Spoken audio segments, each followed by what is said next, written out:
Hey guys, welcome back to Ranger Survival and Fieldcraft. I'm Andrew, and what I'm going to have to do today is shoot up a red star cluster. What that means in military speak is ask for help. Recently, floods have devastated northwest Iowa from where I'm from, and I need to do something about it. Now, I'm currently up in Iowa helping my family on the farm recover from the flood, clean up and get all the debris out, repair anything that's damaged. And as you can see from these photos from the farm, where I make a lot of videos for you guys, that water that's down in the creek about 125 meters from the house got almost all the way up to the house, basement flooded, but my family and I were the lucky ones.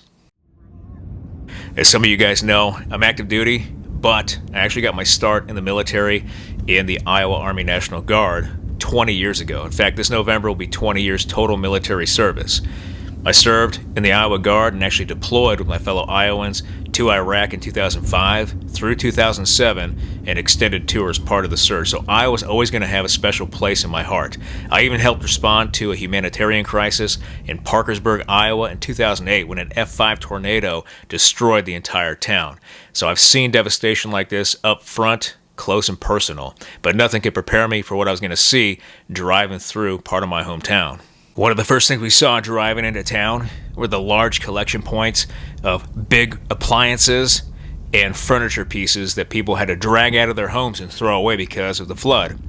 Washers, dryers, refrigerators, couches, and beds just stacked one on top of the other as tall as a building. At least with that F5 tornado in 2008, everything was destroyed by the tornado, made it unrecognizable. It was just debris. We picked it up, threw it in the back of a truck, and it was gone.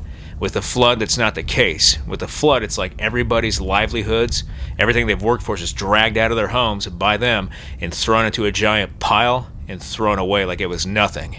As we kept driving, the first thing we noticed was a smell. At least at the farm, yeah, there was some stagnant water, there's mud, yeah, it kind of smells, there's bugs, but in the city it was worse. In the city, stagnant water, backed up sewage, trash, mud, insects. It was overwhelming. The smell was like the smell of death. But that wasn't the saddest thing. Going further into town, left, right-hand side of the road, people are dragging out all of their belongings from their house. Everything that's been destroyed by the flood, their entire livelihoods. They're taking everything like it's trash, their entire lives, dumping it on the side of the road to the curb, waiting for it to get picked up by trash collection. It's honestly one of the saddest things and one of the most devastating things I've ever seen in my life.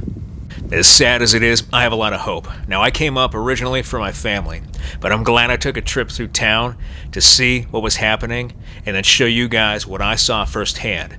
Despite all the damage, despite the flood, despite the broken homes, despite everything, even the smell, what rose above it all was the fact that the community was coming together and that there were so many people here doing the exact same thing I'm doing, but for the entire community.